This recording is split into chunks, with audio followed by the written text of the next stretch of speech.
Earth Space Command Headquarters buzzed with activity. Screens flashed red alerts as the message repeated itself across all channels, a message not meant for humans to understand, yet translated perfectly into every Earth language.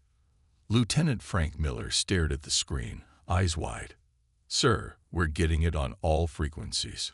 Commander Jack Harlow nodded grimly. 6 days ago, humanity had celebrated the successful test of their third faster-than-light vessel. Today, the galaxy answered. "Play it again," Harlow ordered. The alien face appeared on screen. Bluish-gray skin stretched over an elongated skull. 4 eyes blinked in unsettling patterns. "Humans of Earth, we are the Galactic Concord, rulers of 5,000 systems. Your recent technological advances have been noted. Your species has been observed for centuries. You are violent, unpredictable, dangerous. Submit to Concord authority immediately. Resistance will result in your extinction." Dr. Olivia Weston entered the command center, her lab coat wrinkled from a sleepless night analyzing the message. "It's genuine," she said. "The translation matrix confirms it originated from somewhere near Proxima Centauri." "They've been watching us," Harlow said. "For how long?" "Centuries, apparently." Olivia pushed her glasses up. "Which means they've seen our wars, our conflicts." Miller shook his head. "We've barely left our solar system. We've had FTL tech for 8 months. How are we a threat?" "Because we did in 8 months what took them centuries," Harlow replied. "Our first FTL jump disrupted 3 major trade routes, not because we meant to, but because we didn't know they were there." The emergency meeting convened 2 hours later. World leaders and military commanders filled screens around the circular table. President Clark looked tired, her usually neat hair disheveled. "Options?" she asked. General Rivera spoke first. "We could comply temporarily, buy time to build our defenses. And if compliance means disarmament," Admiral Wilson countered, "we'd be helpless." Dr. Weston cleared her throat. "The message suggests they fear us. That's interesting. If they have the technology to monitor us for centuries, why not simply destroy us? Why demand submission?" Harlow nodded. "They're cautious, maybe uncertain about our capabilities." "Then perhaps," President Clark said slowly, "we should give them reason to be cautious." The room fell silent. "Not submission," she continued. "A warning." 3 days of frantic work followed. Every nation contributed resources. Scientists, military strategists, and linguists worked around the clock. Olivia and Jack barely left the command center, surviving on coffee and determination. They studied what little they knew of the Concord, analyzing the message for clues about the alien psychology. "They value hierarchy," Olivia noted. "Their entire message assumes we'll understand the concept of submission to greater power." "Then we need to disrupt that assumption," Jack replied. "Show them we don't fit their understanding." On the 4th day, Earth's response was ready. World leaders unanimously approved the message drafted by Harlow and Weston. Jack stood before the transmission array, feeling the weight of humanity on his shoulders. Olivia gave him an encouraging nod. "Transmitting now," Miller announced. Jack spoke clearly, his voice steady despite his racing heart. "To the Galactic Concord, we have received your message. Humanity acknowledges your presence but rejects your demand. We do not seek conflict, but neither will we submit. Consider this a warning. We are not what you expect. We adapt. We overcome. We survive. If you choose peace, you will find willing partners. If you choose war, you will find the cosmic storm. The choice is yours." The message shot outward at faster-than-light speeds, humanity's defiance racing toward alien ears. In the silence that followed, Jack turned to Olivia. "Do you think they'll listen?" She smiled grimly. "I don't know, but they'll certainly hear us." "And if they come for us?" Miller asked quietly. "Then," Jack said, "we show them exactly why they should have feared us all along." The secret base beneath Lake Superior hummed with activity. 300 feet below the surface, where no orbital scan could penetrate, Humanity prepared its defense. Captain Liam Pierce walked the length of the hangar, admiring the sleek curves of the ship that might save Earth. They called it the Thunderbolt, humanity's first true warship designed for faster-than-light combat. "Beautiful, isn't she?" said a voice behind him. Liam turned to see Audrey Morgan approaching, her lab coat fluttering as she walked. The quantum physicist looked tired but proud. "Will she fly?" Liam asked. Audrey nodded. "The quantum drive is stable. We've solved the navigation issues from the prototype. This ship can appear and disappear anywhere in the galaxy within seconds." "And the weapons systems? Ask your engineers. They're the ones who turned my theoretical papers into something that goes boom." As if on cue, Hank Powell emerged from an access panel on the Thunderbolt's hull. Grease smeared his face, but his grin was unmistakable. "Captain, come see what we've done with the main cannons." Liam followed Hank inside the ship. The corridors were narrow but efficient, every inch designed for combat readiness. They reached the weapons control room, where Tammy Garcia was running diagnostics. "Show him," Hank said excitedly. Tammy brought up a simulation on the main screen. Standard plasma weapons would take minutes to breach Concorde shields, based on what we've observed. But we've modified the output frequency. The simulation showed a Concorde vessel. When the Thunderbolt fired, the alien shields flickered and failed immediately. "Their shields operate on a predictable energy pattern," Tammy explained. "Our weapons disrupt that pattern instead of trying to overpower it." Liam whistled. "How did you figure this out?" "We didn't," Hank admitted. "Those smaller alien ships that visit Earth sometimes. One crashed in Arizona last year. We've been studying it." The tour continued to the engine room, where the true marvel waited. The quantum drive pulsed with blue-white energy, contained in fields that defied conventional physics. "The Concorde uses traditional warp drives," Audrey explained. "They bend space.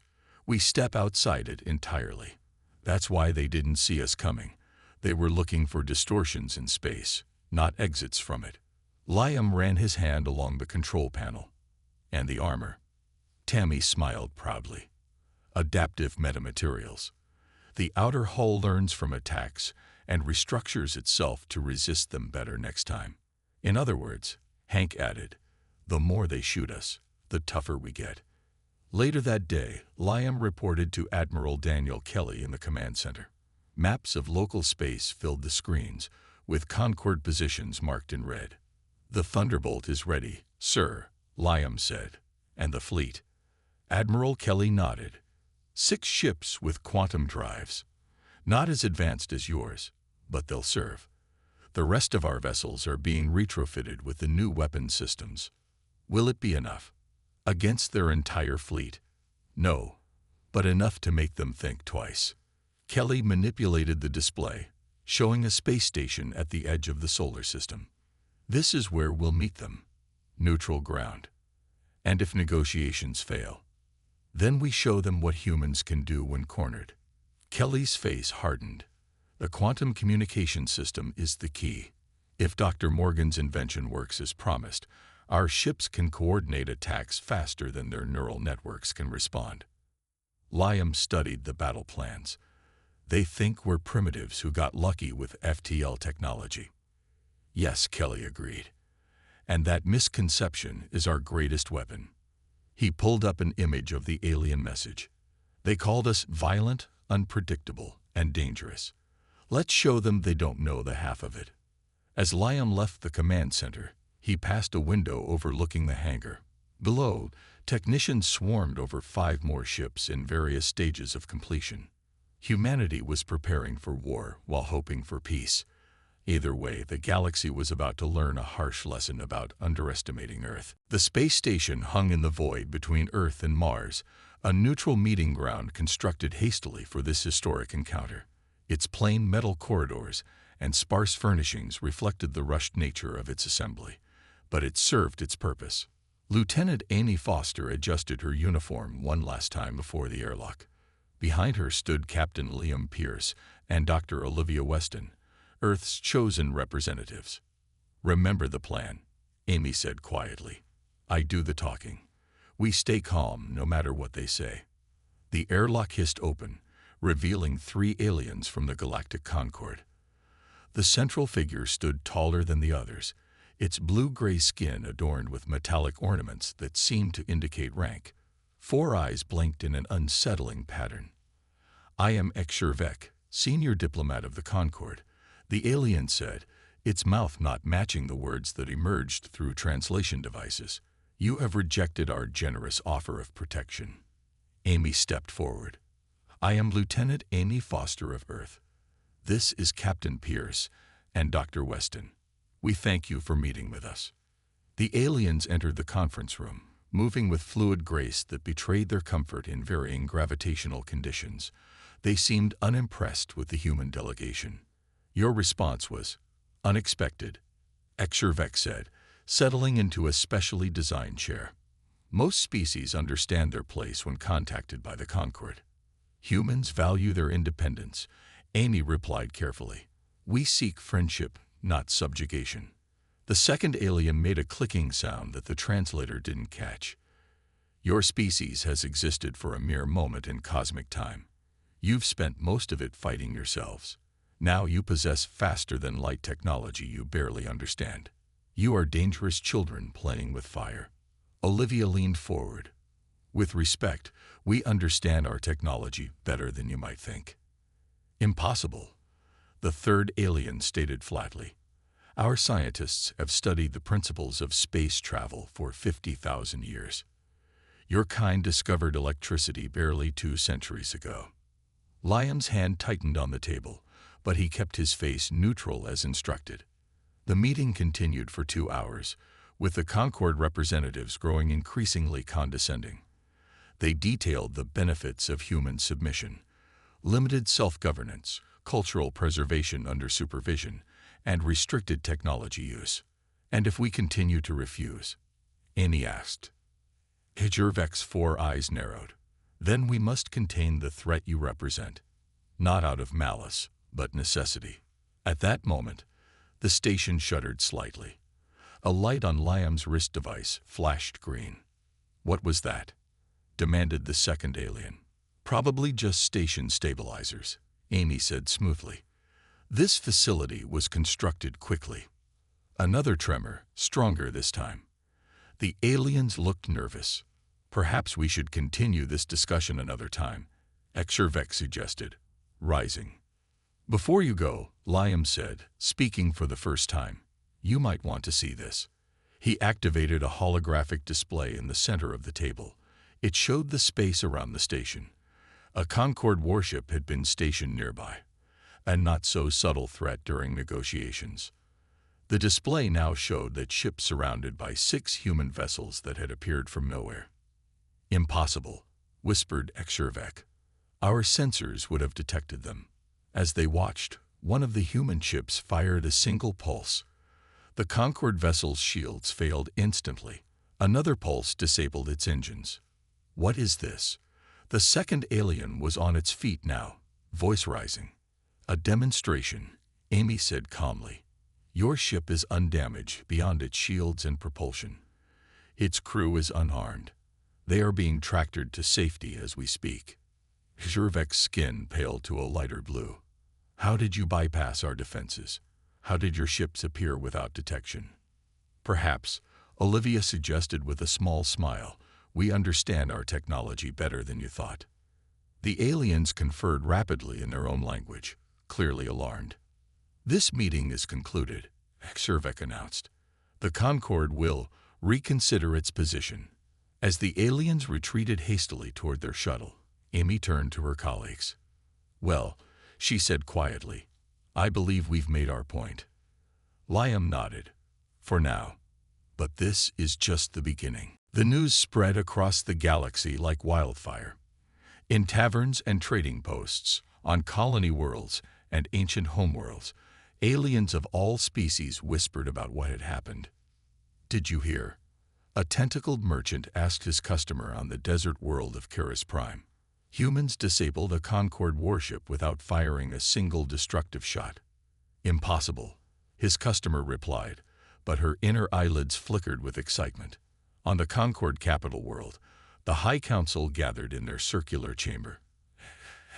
Hunter stood before them, still shaken from the encounter. The humans possess technology that defies our understanding, he reported. Their ships appeared from nowhere. Our most advanced sensors detected nothing until they were already surrounding us. Councillor Mazrek, eldest of the council, leaned forward on his floating platform. You exaggerate, surely. They are primitives who discovered radio waves less than 2 centuries ago. I exaggerate nothing, Hekshurvek insisted. They bypassed our shields as if they weren't there. The weapon they used, it wasn't designed to destroy, but to disable. It was precise, intentional. The council chamber filled with uneasy murmuring. In a quiet corner of the galaxy, far from both human and Concord space, Zerkesh hunched over a viewing screen. The alien anthropologist had studied countless species, but humans fascinated him most. He had secretly observed Earth for decades, learning their languages and customs. Computer, play the transmission again, he requested. The screen showed the human captain speaking. Consider this a warning. We are not what you expect. We adapt. We overcome. We survive. Zerkesh paused the image. That's it, he whispered to himself. That's what makes them different.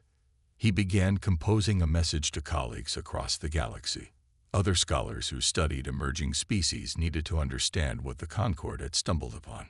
Meanwhile, on the mineral-rich world of Tervis II, a species called the Drovak huddled in their underground homes.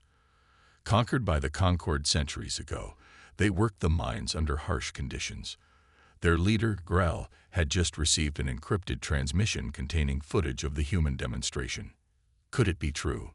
Asked his mate Vela. Could someone actually stand against the Concord? Grell's leathery face creased in thought. If it is true, we must find a way to contact these humans. Back on Earth, the Defense Council reviewed the success of their demonstration. Holographic displays showed Concord fleet movements throughout nearby space. They're pulling back, Admiral Kelly noted. Creating distance. Dr. Olivia Weston studied the data. They're afraid, but fear can lead to desperate actions. We should expect retaliation once they recover from the shock. By then, we'll have more ships ready, Captain Lyam said. The Thunderbolt's sister vessels are almost complete. Admiral Kelly nodded. And what about our diplomatic efforts? Lieutenant Amy Foster brought up another display. We've received encrypted transmissions from 3 different species, all conquered or controlled by the Concord, all seeking contact. Potential allies, Lyam suggested. Or traps, Kelly countered. Olivia studied the message origins. I don't think so. These come from worlds known to be subjugated. The Concord would use more direct means to trap us. As they debated, a junior officer rushed in. Sir, we've detected multiple Concord ships entering the Proxima Centauri system. They've established a listening post just outside our sensor range. So they're watching us more closely now, Kelly said. Good. Let them watch. Let them see what happens when you corner a species that never learned to surrender. Across the galaxy, the Concord High Command prepared for what they now recognized as a serious threat. Fleet deployments were adjusted. Weapons research accelerated. But in the shadows between stars, hope kindled among dozens of oppressed species. Whispers about the humans grew louder, more insistent. Messages passed in secret from world to world. A storm was brewing in the galaxy, and humanity stood at its center. The Drovek homeworld looked like a wasteland from orbit. Once lush forests had been replaced by strip mines and processing facilities. Eric Mason gazed through the viewport of his small diplomatic vessel as they descended through the atmosphere. Hard to believe anything still lives down there, said his pilot, Ben Ward. The Concord took everything of value and left them with nothing, Eric replied. That's why they reached out to us. Their ship landed in a hidden valley, one of the few areas still showing signs of the original ecosystem.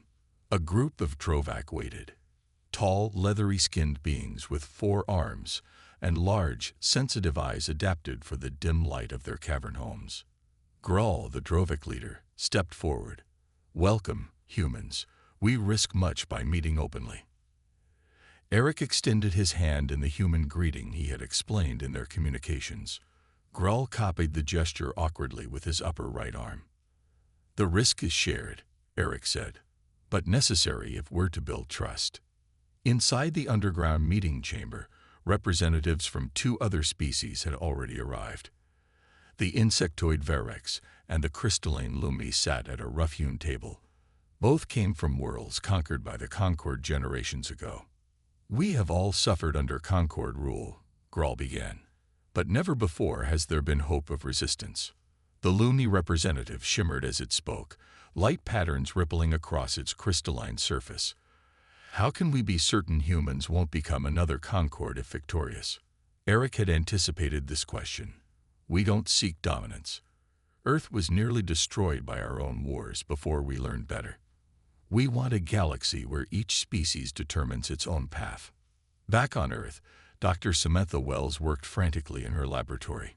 Alien technology components were spread across multiple workbenches, gifts from their new potential allies.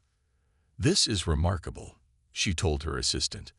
"The Lumi crystal technology complements our quantum systems perfectly. And look at this Verex biocircuitry. It's self-healing." Her communicator buzzed. "Dr. Wells, this is Security Chief Nicole Baker. We need to talk immediately." Minutes later, Nicole strode into the lab, her face grim. "We've identified 3 infiltrators within the science complex. Concord agents using biomimetic disguises." "What were they after?" Samantha asked, instinctively checking her work. "Your research. Specifically, your integration work between human and alien tech." Samantha paled. "Did they get anything?" "No, but they tried to plant false data in your systems. Data that would have caused catastrophic failures if implemented. Across the solar system, similar security breaches were being discovered. On Mars Colony, engineers found sabotage attempts in the atmosphere processors. At the Jupiter shipyards, weapon systems had been subtly modified. An emergency conference brought together Earth's leadership and representatives from their new alien allies. "The Concord is more frightened than we realized," Admiral Kelly observed. "They're resorting to sabotage because they fear direct confrontation." The Verex ambassador clicked her mandibles anxiously. "They will destroy all who ally with you. This is their way."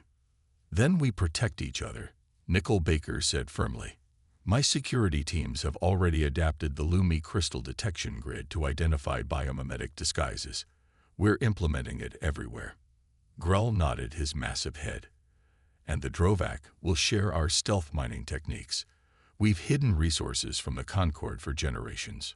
In orbit above Earth, Captain Liam Pierce supervised the installation of new defensive systems on the Thunderbolt. Integrated alien technology had doubled the ship's capabilities. Testing the Verex shield harmonics, his engineer reported. Efficiency up 320%. Liam smiled. "The Concord expected us to stand alone. Instead, we found friends." As night fell across Earth, dormant communication systems suddenly activated in 12 different locations. Concord sleeper agents, embedded years ago, received their orders. But thanks to Nicole Baker's new security protocols, every transmission was detected instantly. "They're moving to active measures," Nicole reported to the Defense Council. "The sabotage was just the beginning." "Good," Admiral Kelly said firmly. "Let them come. The Alliance is ready." The Thunderbolt dropped out of quantum space at the edge of Alpha Centauri. The ship's sensors immediately began mapping the area, revealing what Earth's long-range detection had already suggested: a massive Concord fleet assembly. "I count 143 warships," reported Lieutenant Kevin Ward from the sensor station. "Mostly destroyers and cruisers, but there's something big at the center of their formation." Captain Liam Pierce studied the holographic display. "Dreadnought class. Their command vessel."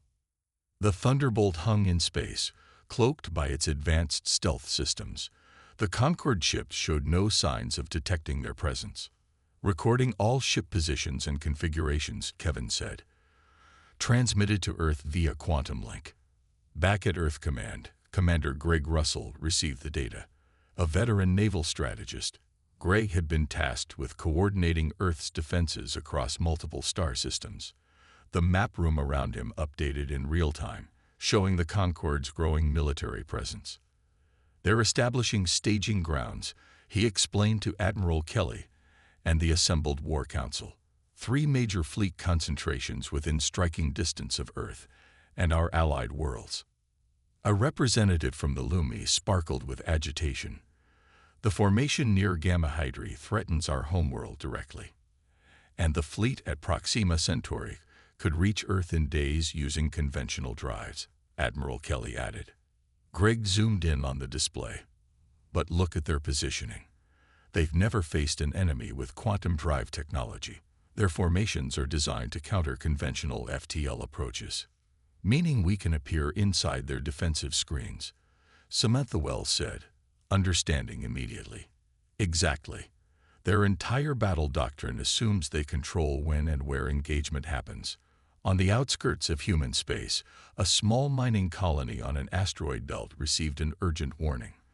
Moments later, 5 Concorde scout ships emerged from FTL travel. They immediately opened fire, expecting to catch the humans unprepared. Instead, they found 3 Earth vessels waiting, shields already powered.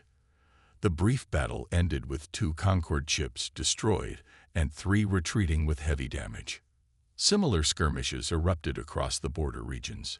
The Concorde, expecting easy victories against isolated outposts, instead encountered prepared defenses and ships that appeared and disappeared using quantum drive technology.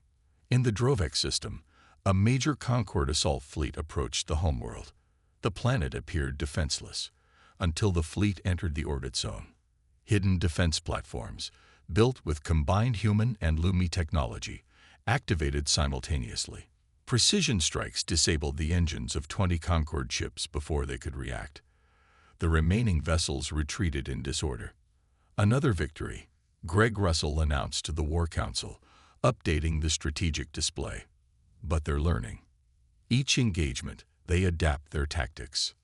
Nickel Baker nodded grimly. Our intelligence shows they're retrofitting their ships with new sensor arrays. They're trying to detect quantum signatures. Can they? Admiral Kelly asked. Not yet, but given time. On the Thunderbolt, now patrolling near Jupiter, Liam received updated orders. His ship's display showed a Concorde fleet attempting to establish a foothold in the Kuiper Belt beyond Neptune. They're getting bolder, his second officer observed. No, Liam corrected. They're getting desperate. The longer this conflict continues, the more their reputation suffers.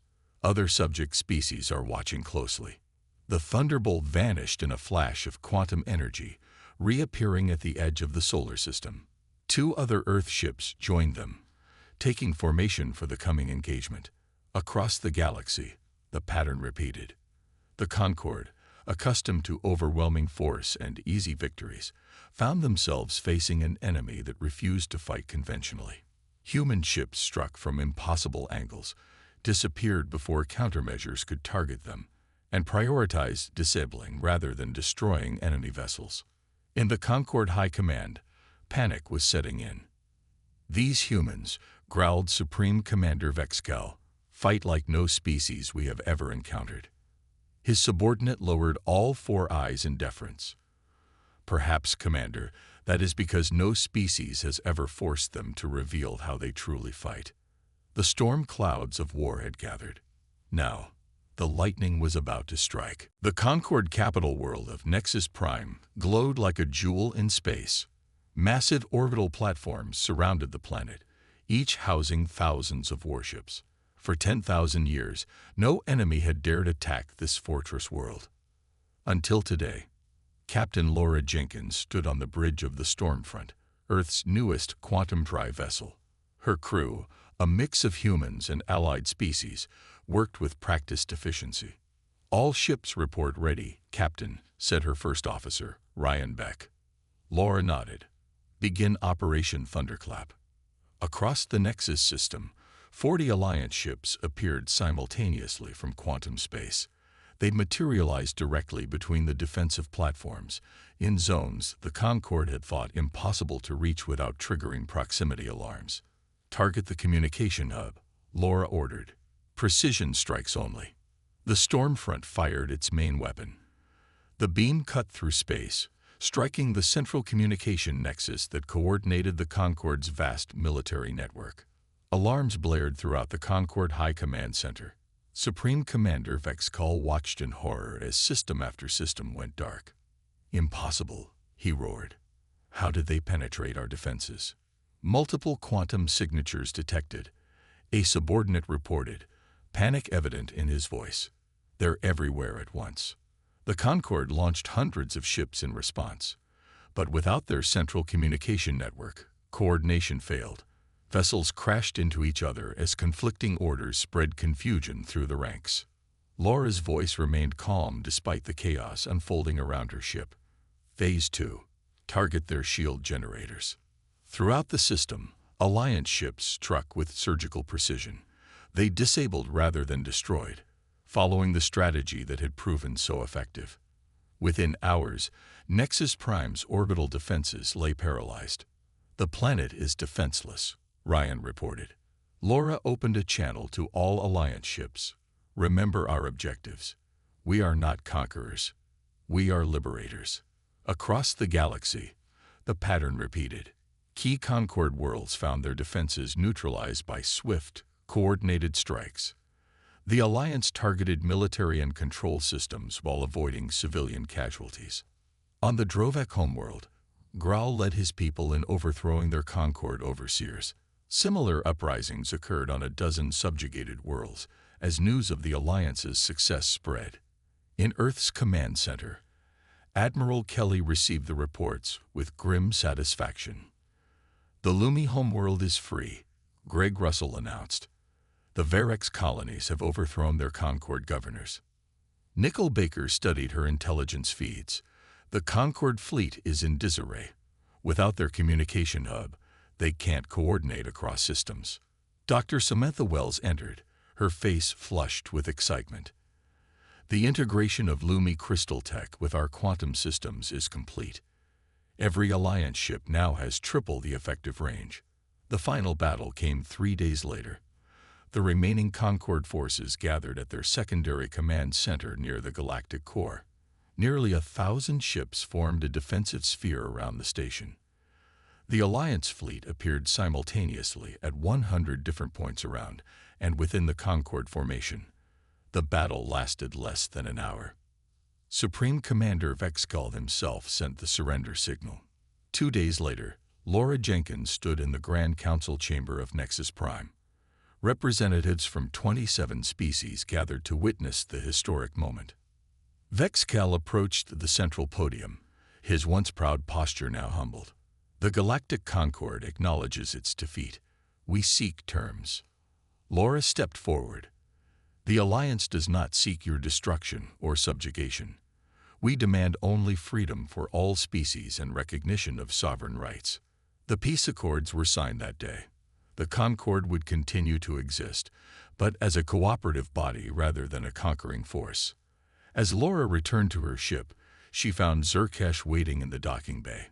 The alien anthropologist bowed slightly. "I have studied 1,000 species across my lifetime," he said, "but none have surprised me like humans." Laura smiled. "What surprised you most?" "That when given absolute victory, you chose mercy. Most species who rise so quickly become the very thing they defeated." "Perhaps that's why we won," Laura replied. "We remembered what it's like to be the underdog." As the Stormfront departed Nexus Prime, communications came in from across the galaxy. Newly liberated worlds celebrating their freedom. Former enemies offering alliance, a new era beginning. Humanity had delivered its warning to the galaxy. They were indeed the cosmic storm, not of destruction, but of change. I noticed that the story outline I provided earlier was for 7 parts, and we've now completed all 7 parts. You're asking for an 8th part, which wasn't in the original outline. I'm happy to write an epilogue or continuation of the story. Let me create a part 8 for you. 5 years after the fall of the Concorde, Earth had changed beyond recognition. Humanity's cities now featured architecture inspired by a dozen alien cultures. Ships from across the galaxy docked at orbital stations, bringing visitors, traders, and diplomats. In the newly constructed Galactic Embassy in Geneva, Admiral Kelly, now gray-haired but still sharp-eyed, walked with Zerkesh along a garden path. Plants from 20 different worlds grew together in carefully maintained harmony. The interstellar coalition is growing faster than we anticipated, Kelly said. 3 more species joined last month. Zerkesh nodded, his long neck bobbing gently. A voluntary alliance based on mutual respect attracts more friends than an empire built on fear. They stopped at a viewing platform overlooking Lake Geneva. In the distance, construction crews worked on the new Quantum Sciences Academy, where students from across the galaxy would study together. And what of the former Concorde worlds? Zerkesh asked. Adjusting at different rates, Kelly replied. Some have embraced change. Others struggle with their new independence. We offer help where wanted, but never impose. In orbit above Earth, Laura Jenkins supervised training exercises between human and alien crews. Her ship, the Stormfront, now served as a teaching vessel for the Coalition's combined fleet. Adjust your quantum alignment, she instructed a young Lumi navigator. Remember, precision matters more than speed.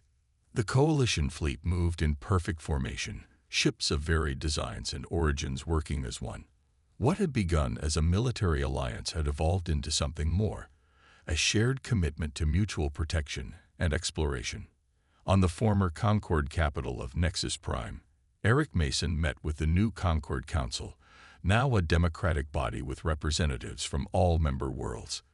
The massive chamber, once dominated by the ruling elite, now buzzed with diverse voices and spirited debate. Earth proposes a joint expedition to the galactic rim, Eric announced. Unexplored space that might benefit from our combined knowledge. Vexkull, now serving as a regular council member, spoke up. Once, we would have claimed such territory by right of discovery. Now we seek only to understand it. Growth comes in unexpected ways, Eric replied with a slight smile. Back on Earth, in a quiet research facility near the ocean, Dr. Olivia Weston and Dr. Samantha Wells collaborated with scientists from 12 species. Their project represented the most ambitious technological undertaking in known history. The intergalactic drive is nearly ready for testing, Samantha said, adjusting a holographic display showing the experimental engine. To think, Olivia mused, just 6 years ago, we were celebrating our first FTL jump. Now we're preparing to reach other galaxies. A Drovec scientist joined them, all 4 arms carrying different diagnostic tools. The combined sciences approach has advanced technology faster than any single species could have managed alone.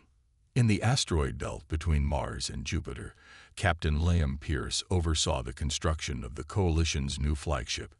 Twice the size of any previous vessel, it incorporated technology from every member species. We're calling it the Harmony, he told a group of visiting dignitaries. It will serve as both exploration vessel and diplomatic platform. The visitors marveled at the massive ship taking shape before them. Built not for war but for discovery, it represented the Coalition's new purpose. As evening fell across Earth, celebrations began marking the 5th anniversary of the peace accords. In homes and gathering places, humans and aliens shared meals, stories, and dreams of the future. Admiral Kelly raised a toast at the official ceremony in New York. Representatives from 114 species stood in attendance. To the cosmic storm, he said, not of destruction, but of transformation. Across the galaxy, similar celebrations took place on worlds once oppressed, now free. The message that had begun as a warning had become a promise of cooperation, of growth, of possibilities beyond imagination. Humanity had found its place among the stars not as conquerors, but as catalysts of change.